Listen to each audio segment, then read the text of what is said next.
فرمائے شاہ صاحب، کیسے ہوا یہ آغاز ثنا خوانی کا؟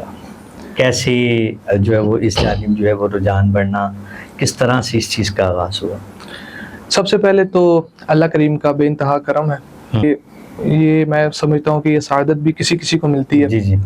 اور میں بہت خوش قسمت ہوں کہ اللہ پاک نے مجھے اس چیز کے لیے چن لیا ماشاءاللہ جی. ایک حضور کی ثنا خوانی کے لیے.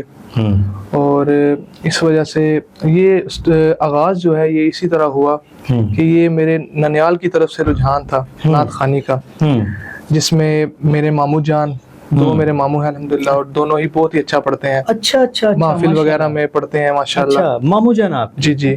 اور اسی طرح میری والدہ وہ بھی بہت اچھا پڑھتی ہیں، اور میری خالائیں وہ بھی ماشاءاللہ بہت ہی اچھا پڑھتے ہیں ماشاءاللہ. اور میری نانی جان بھی گاؤں دیہات کی محفل وغیرہ جو عورتوں کی ہوتی تھی وہاں جاتی تھی. تو ابھی سمجھ لیں کہ ننیال کی طرف سے ہی جو ہے نا شوق ہے ثنا خوانی کا، زارا جو ہے وہ ننیال کی طرف سے فی الحال جاری ہوا ہے. بالکل ایسے ہے. اور بس اسی طرح ہوا کہ جب پہلی مرتبہ اذان سنی میں نے، اور میں اذان یعنی کہ گنگنا رہا تھا، پڑھ رہا تھا اذان، تو والدہ نے سنی تو انہوں نے کہا کہ ماشاءاللہ بہت پیاری آواز ہے، اور انہوں نے پھر مجھے جو ہے نا کہا کہ آپ نعت پڑھو. اچھا. تو میں نے پہلی نعت اس وقت یاد کی.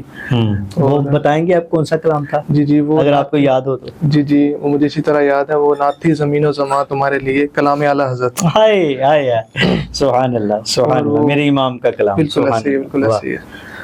تو اسی طرح بس آغاز ہوا. یعنی کہ والدہ کی طرف سے سب سے پہلے میں کہتا ہوں سپورٹ تھی، اور پھر والد صاحب کی طرف سے سپورٹ تھی کہ محفل میں لے کر جاتے تھے.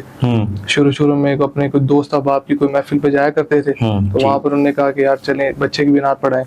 تو اس طرح کر کے بس جو ہے نا آغاز ہو گیا نعت خوانی کا. ماشاءاللہ. یعنی کہ آپ کہہ سکتے ہیں کہ والد صاحب کی تو سرپرستی رہی، ان کا ساتھ تو رہا، لیکن زیادہ تر جو ہے یہ ماں کی گود میں سے آپ کو سرکار کی مدح سرائے کی گھٹی. بالکل ایسے ہی ہے. ماشاءاللہ. بہت